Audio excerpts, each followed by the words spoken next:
Hello, everybody. Welcome back to the Malbeefance channel. This is episode 8, the long awaited, finally got to it, episode 8 of our series replay of Strategic Command WW2 War in Europe. Sorry it's taken a long time for this episode to get out, but it's just been hectic over here under this roof between changes in hours and things at work and manpower and all of that, and then people going in, family members going into the hospital, coming out of the hospital. It's just been hectic, and I just really haven't had a lot of time to focus on this. So here we go. I'm going to try and get out a turn, and we'll see what happens. For those of you that have been following along, in case you haven't noticed, um, I tried using Sabatin's Bismarck as an intro. Number one, it's a really cool song, and I thought it was kind of apropos. So I went ahead and I used the intro of that song as an intro for these videos, but YouTube kept having a problem with it. Somehow or another, I was able to avoid getting a strike simply because apparently Sabatin's got it put out there. Their people have it put out that it's okay for others to use that in their stuff, but YouTube is still being YouTube about it. And so instead of taking a chance of ultimately having a video pulled or anything like that, I just stopped doing it. So for those of you that thought it was cool, like I did, sorry about that. All right, so enough with all of that nonsense. Let's go ahead and advance a turn, see what we get. All right, British morale shaken by France's surrender, no doubt. Germany celebrates the defeat of France, no doubt. All right, decision for Britain. Okay, so this is not my first attempt to do this episode. I've actually managed to get through the decisions a couple of times before, and then something would happen to where I got to restart the episode. So I've read this. Basically, what it boils down to is Sir Dudley Pound wants us to attack Mers el Kabir in order to sink the French fleet there because he's that really cool of a guy. That he would go ahead and suggest that we turn against our allies.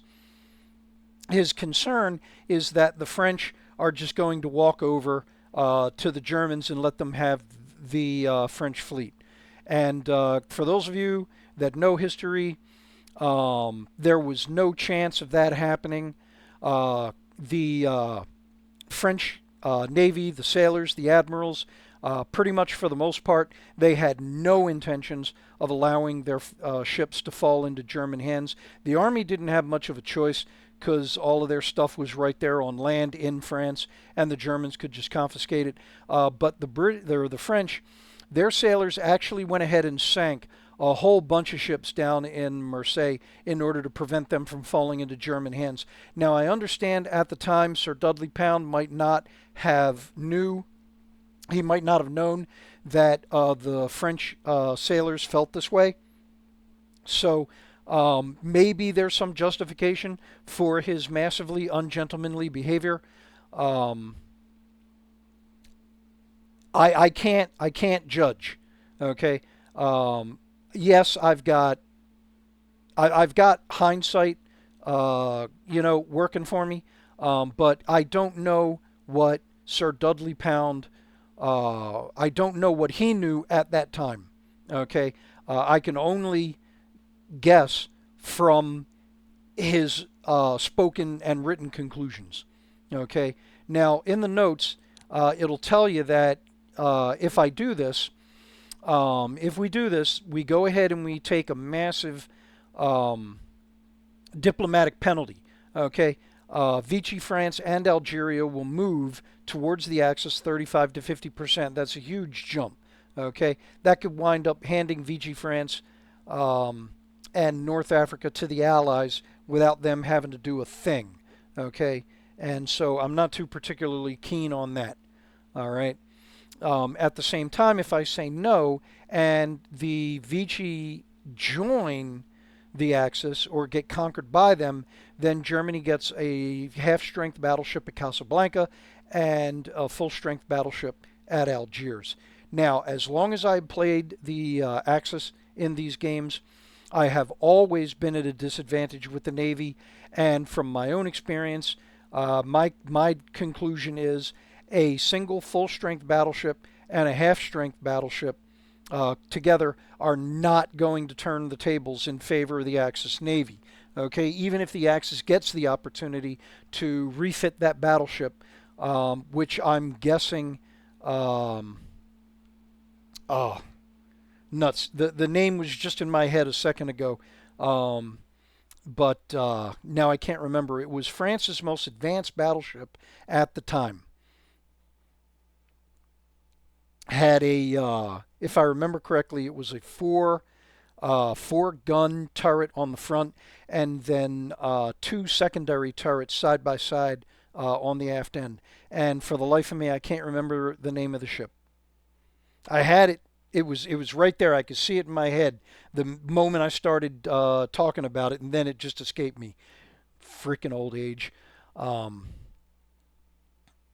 all right. So do I want to do this? It's going to cost 35 production points. No, because I really don't see it. I don't see the diplomatic damage as being worth the stopping the Germans from getting two battleships that they're probably not going to be able to do anything with anyway. All right, so next decision point. Okay, so now this one is the attack on Dakar. Now this one we're actually using Free French forces, and if we do this, it will increase General de Gaulle's prestige. There's a chance that we could get the gold reserves from France, Belgium, and Poland that are being held there at Dakar. It will cost 30 production points, okay? And now here's the thing. If we do this, there's only a 1 in 5 chance that it will succeed, but it will get us 200 production points and 1,000 morale bonus to the British national morale, which is good. Okay, but it's still only a 1 in 5 chance. Now, on the flip side, there is a 1 in 5 chance that Vichy France, Algeria, and Tunisia will go 5 to 8 percentage points towards the Axis diplomatically. Okay, so it's a long shot no matter how you look at it. Okay, um, but it helps de Gaulle, and we could wind up getting some production points out of this. So I'm willing to give this one a chance.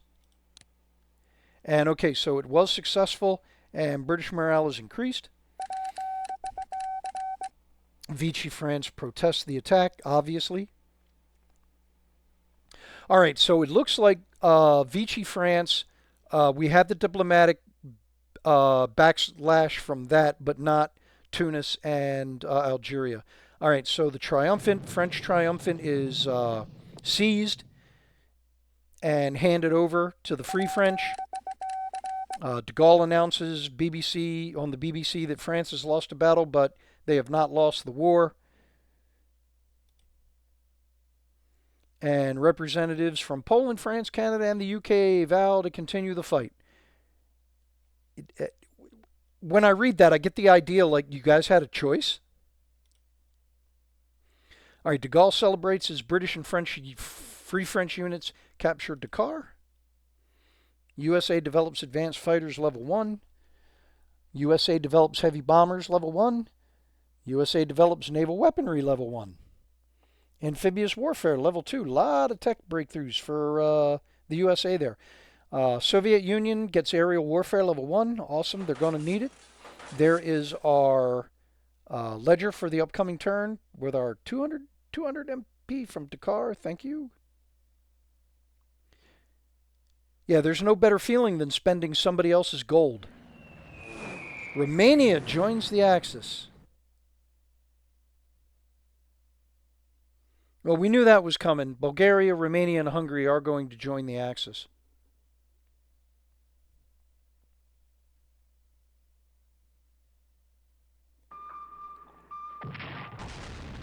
Oh, found a submarine. Did some damage, too.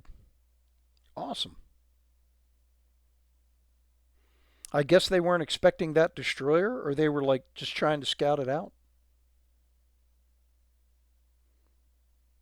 Is that the submarine that the Polish destroyer engaged last turn? I don't remember. It's been a while since I even looked at the game. Things have just been so hectic.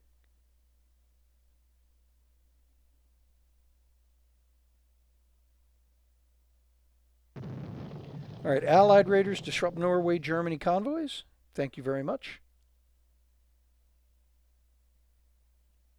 And there is our activity summary for the turn. And Canada gets the 1st Canadian Corps there in Halifax. Soviet Union gets heavy artillery. Gonna put them near the border because that's probably where we're going to need them the most. All right, this is about as far as I've gotten the last 2 times I've tried to do this episode before something happens that causes me to have to start over. So fingers crossed, please. All right, so let's start down here in East Africa, Eastern Mediterranean.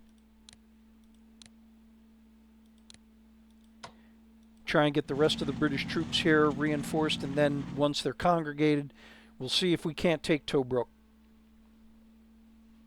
I can't move this unit out of Cairo. I need a garrison there. But if I get a lower sized unit, like a garrison or something like that, I'll put them in there so that I can get these guys out to the front line. So not much else I can do down here. I've just got the Navy on standby, waiting to see if the Italian Navy does anything. Because I don't have a lot of ships in the Mediterranean right now, but between the battleship and the cruiser there at Malta, the light cruiser, battleship, and submarine here at Egypt, together they make one heck of a force. All right, so where are we going next? All right, so we've got that submarine up there.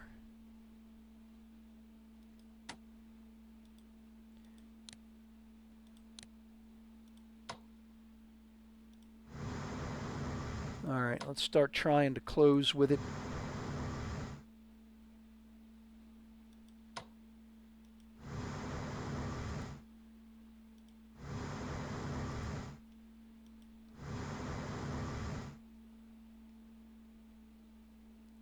I know I'm exposing the carrier, but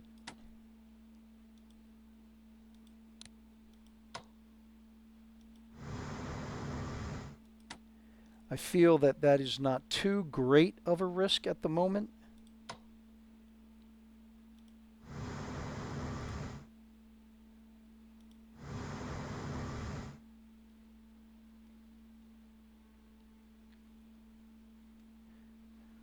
All right, now these guys engaged a submarine, and I got a lot of damage done to the Nelson for my troubles. So let's get him back to port.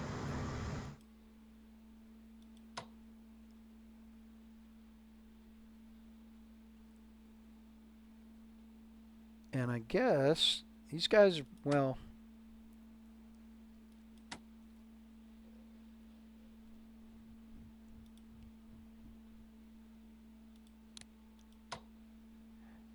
they're good on supplies, I believe. Yeah, both of them, all three of them are good on supplies. So let me just have them hang out here.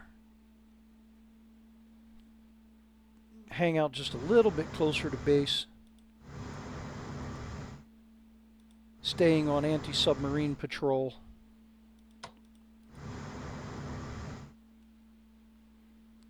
Now, these folks over here.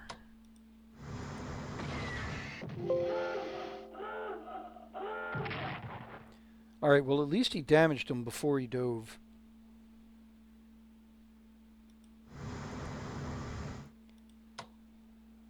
The Polish destroyer is down to half strength. As much as I really should go after the submarine, I really don't want to risk a counterattack on the destroyer. So now I've got this portion of the Royal Navy hanging out off the British coast in case the computer decides it wants to attempt a an Operation Sealau real quick. I mean, I don't see them doing it right away, but anything's possible.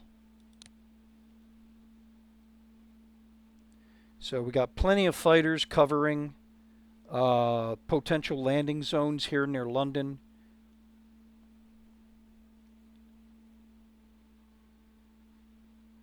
Light cruisers are keeping an eye open for submarines and surface vessels trying to run the straits.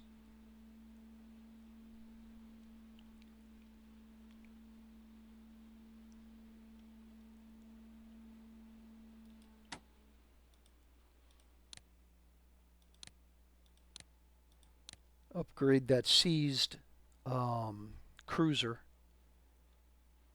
All right, anything else for Britain? Not when it comes to moving troops or anything like that. All right, so let's move on to the Soviets. I've got their troops pretty much where I want them. I mean, I realize there's a gap here, but until I get more troops, I'm going to be spread pretty thin.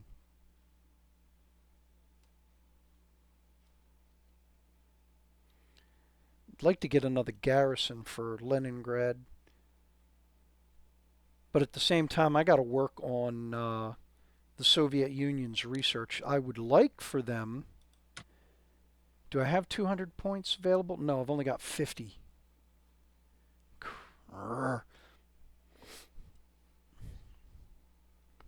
I'd like for them to have level 1 infantry weapons before the Germans invade.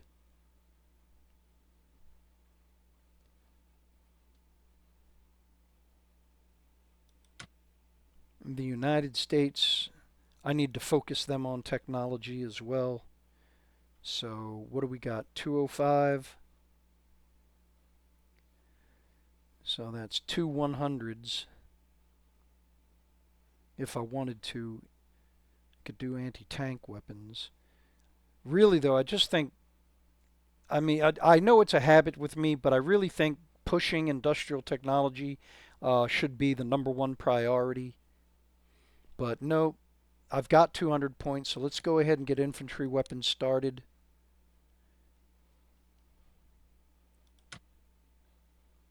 Okay, England's got level 1 infantry weapons. I'm going to use this whirlwind to go ahead and get some more British troops out into the field. Now, before I buy anything, what's his command rating? 6. All right, so he's only got 3 available at the moment. And what do they got coming? So I got an army. That's in September. That's next turn. And there's another corps.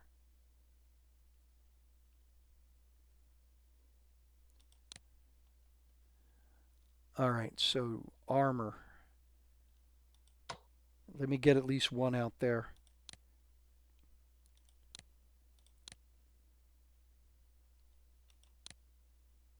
All right, and I can still get that lost corps back out. Upgrade them as much as I can. All right, so when are they coming in? October. And he's not going to be out until next year. Damn it. All right. Well, move some fighters or some bombers down there. Maybe get a carrier into the Med all the way over here, and that'll be air support for the British Africa Corps. British, what is that? 8th Army.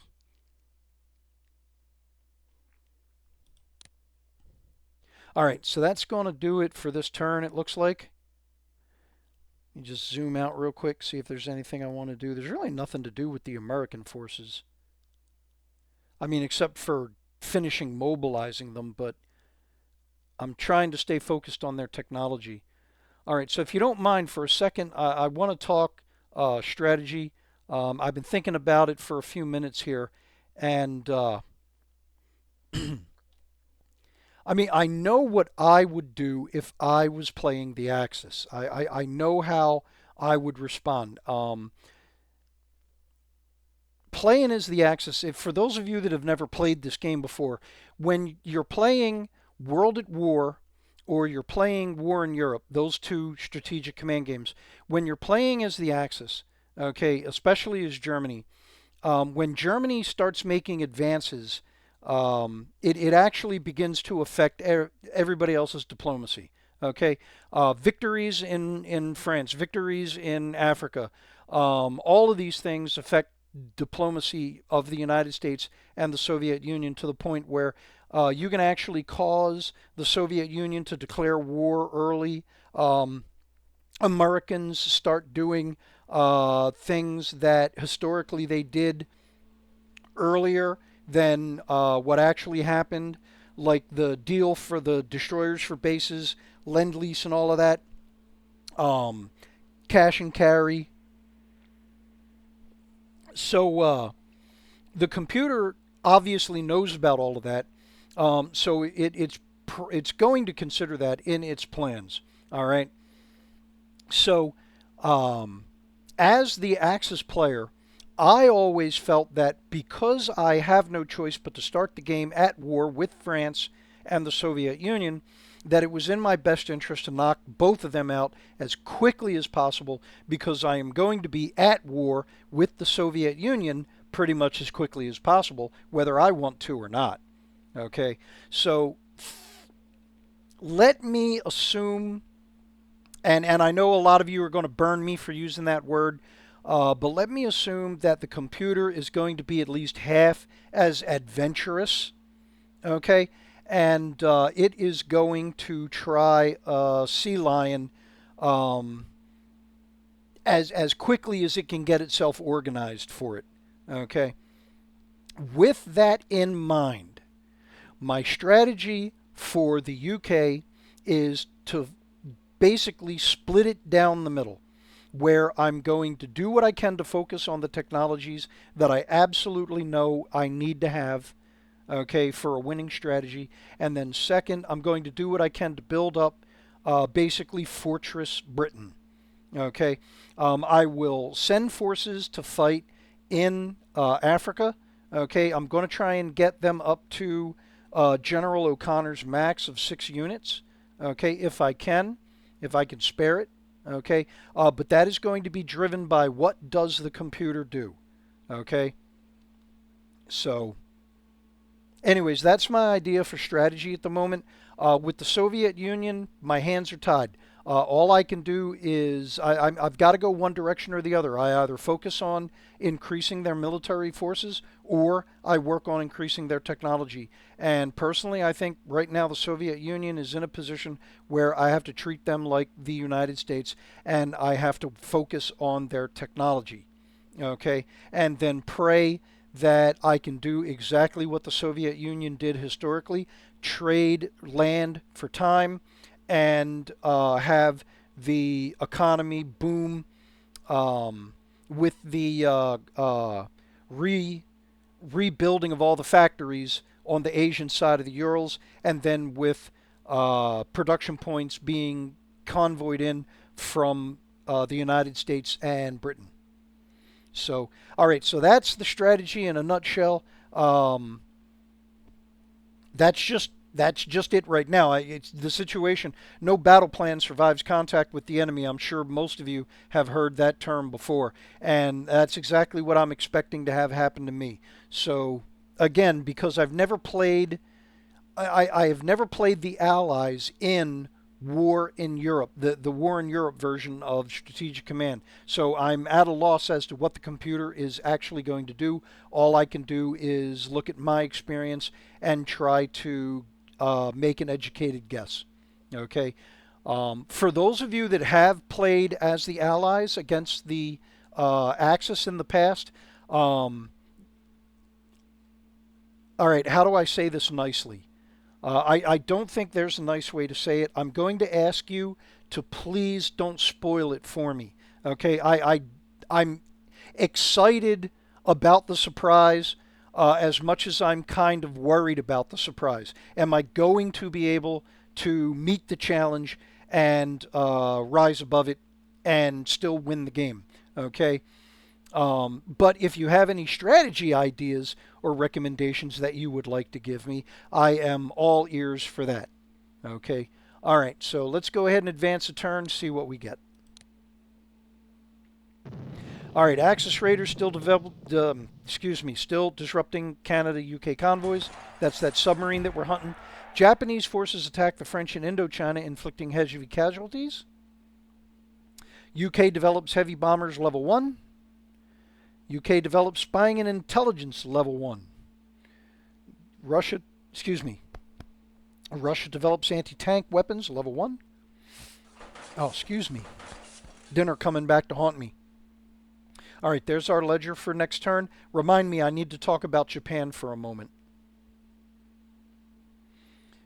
It's a point that I brought up when I was taking you through the replay of War in the Pacific. So let me see how far I can get before anything happens. So, yep, there we go. All right, so maybe Germany is going to invade Russia early.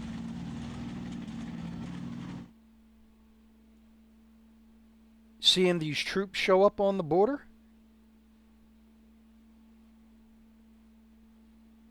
So naval reorganization. Down there in the bottom left-hand corner, it shows me a little ticker tape of what the computer is supposedly doing. All right, Malta hinders access supply. Italian human torpedoes attack Allied shipping at Port Said. That gets my submarine. Allied raiders disrupt German convoys. I have actually been there. Thanks to several all-expense-paid tours, compliments of the United States Navy, whether I wanted to go or not, I have gotten to see Port Said a few times. I have transited the Suez Canal a couple of times. All right, so there is our activity summary. All right, intelligence spots a German corps near the Hungarian border. Let me see. All right, new units. British 1st Infantry Corps. And the rebirth of the British Expeditionary Force. Because they are the Expeditionary Force, I am going to send them to Egypt so that they can be expeditioning. All right, so getting back to Japan real quick. So because I'm playing War in Europe, I'm not playing World at War. Japan's situation is going to be scripted. Okay, so they're going to lose what they historically lost. They're going to win what they historically won. There's nothing I can do. There's nothing I can do over here to help out the Australians or the Americans. Okay, against the Japanese. So, I mean, I know ultimately that's a good thing, but, you know, if the opportunity presented itself to where we could do something to get a leg up on the Japanese ahead of schedule, you know, maybe I'd be able to do it. And I think this is going to be my garrison that I need to get to Cairo. All right, so where do we want to start? All right, we don't have that big boon in production points for Britain anymore. But I'm going to look at research and development first.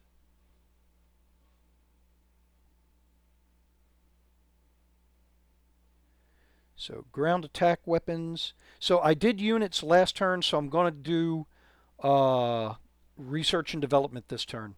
And I'm going to try and go back and forth like that.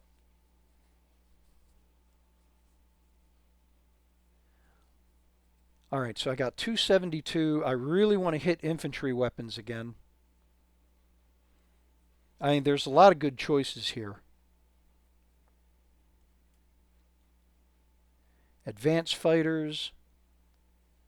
See, if I do a 175, then I've got less than 100 left. So I'd rather do a 125. That way I can hit two technologies. So we got logistics level 2. That's good for the moment.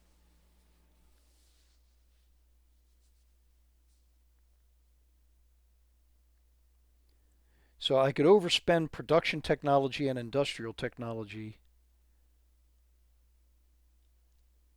Artillery's already maxed. Mobility's maxed.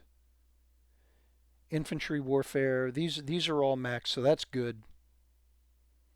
I mean, yeah, they're only one level, but still.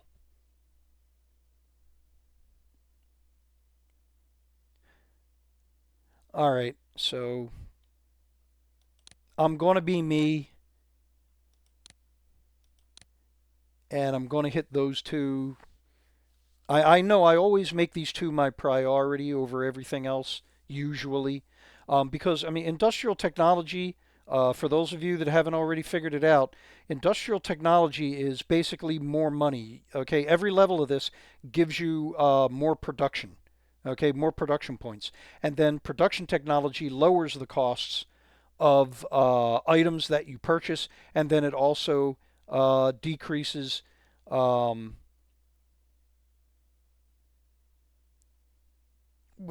no, I'm sorry, I'm thinking of something else. It reduces the cost of your units. I was thinking it also reduces the cost of your R&D, but that's spying and intelligence that does that. All right, so since I'm on research and development, let's go ahead and we'll do the United States next. So, holy smokes, I can put more into. I only got 130, but I was surprised to see that I can put another chit into industrial technology.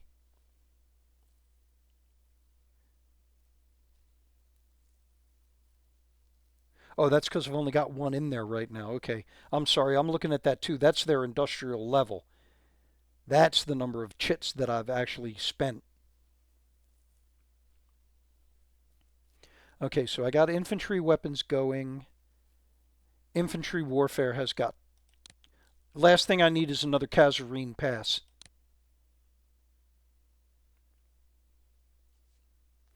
If there is somebody watching who does not know the history of the Battle of Kazarine Pass, I invite you to look it up, or you can just ask me in the comments. I'll be happy to let you know, give you an Evelyn Wood version of what happened there.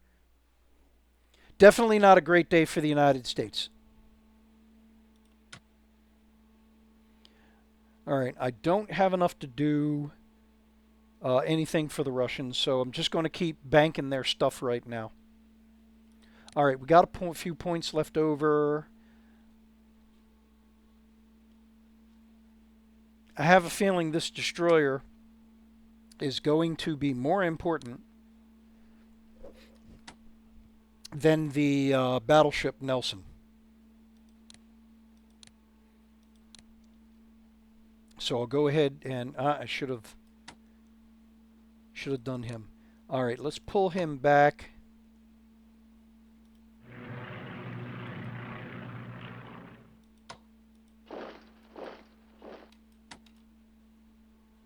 All right. Now, unfortunately, I forgot about this guy down here. All right, so let's see what we can do to put pressure on Tripoli.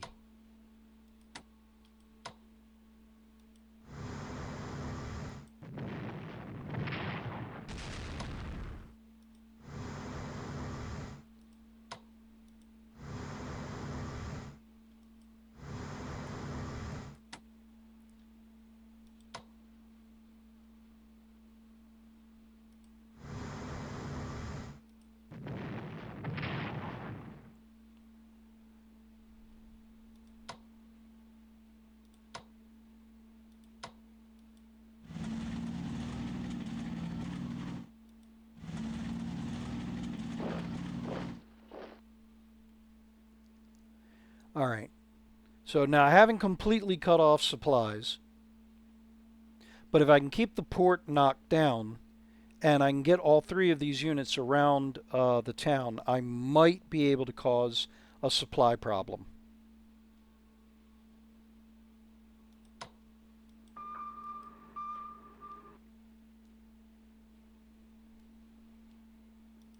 You know what? I'm going to bring the cruiser over anyway. Just in case. He'll be my sacrificial lamb in case the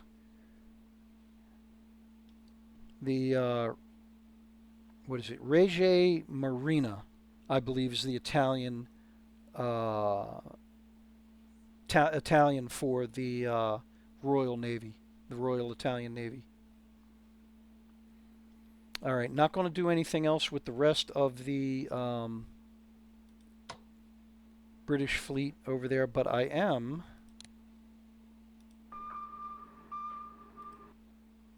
get these guys back for supply.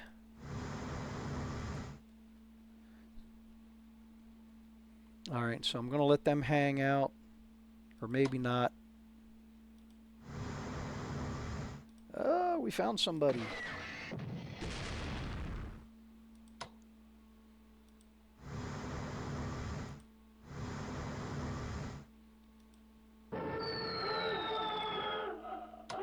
Damn, I was hoping he wouldn't do that.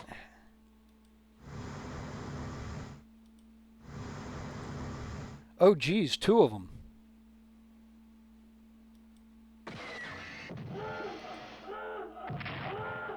All right, at least we did some damage.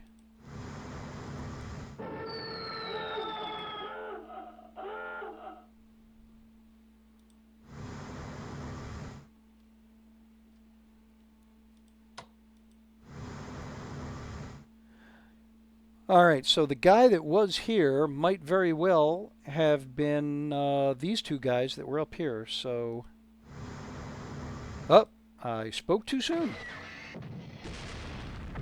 All right, we've got 3 enemy submarines out here, and this one we've done a lot of damage to. And unfortunately, he's done a lot of damage to my destroyer.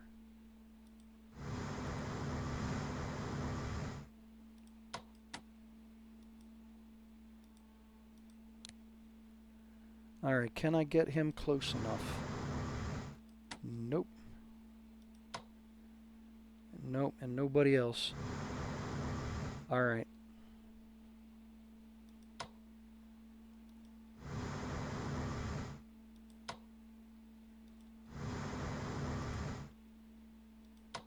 Whoops. Just basically trying to make a wall ahead of the carrier in case he decides to swing back around. Now, I don't believe... No, I didn't think so. All right, are there any bases further up this way I can put him at?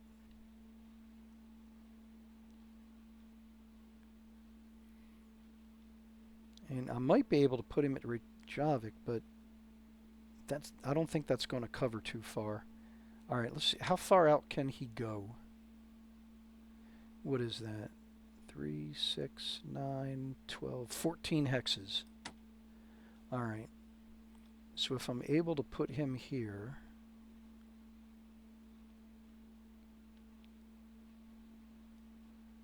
All right. So he'll actually be able to cover those. Yeah, but I don't have enough... Yeah, I don't have enough production points left to operate him over there. And obviously he doesn't have the range to fly there on his own. All right. So I think that's going to do it for Britain for this turn.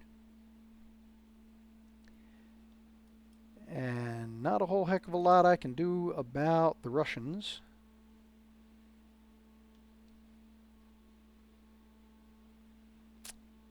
You know what?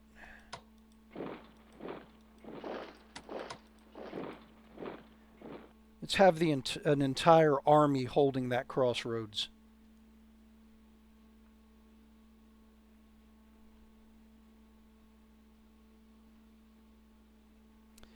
And I think that's going to pretty much do it. So next turn I've got to use production points to transport units to Africa. Got to remember to repair that guy. All right. Okay, so that is going to do it for this turn.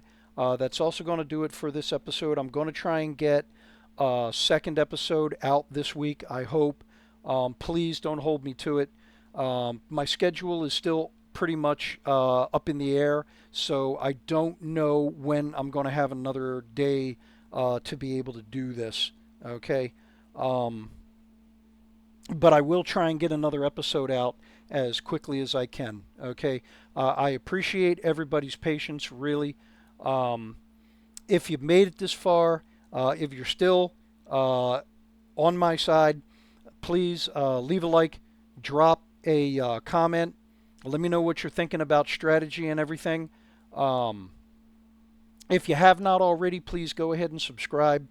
And as always, share this with somebody you think might like this content.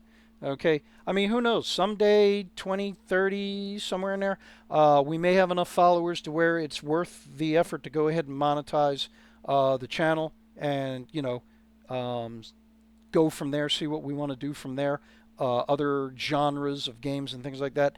All right. And something that I'm always forgetting to say, if you have not done so already, don't forget to hit the notification bell so that you're notified whenever I put out a video, all right?